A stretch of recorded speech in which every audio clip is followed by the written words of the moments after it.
Шаг в работе. Под таким названием в столице республики проходит ярмарка вакансий. Более 50 работодателей представили более 1000 вакансий. Также в ярмарке принимают участие 10 учебных заведений, в которых можно обучиться рабочим специальностям.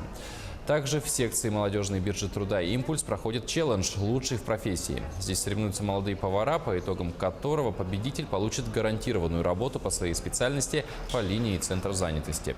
В ходе ярмарки желающие могут также посетить психологические тренинги, семинары по формированию навыков трудоустройства и тренинг для граждан с ограниченными возможностями здоровья от известного волонтера Антона Васильева.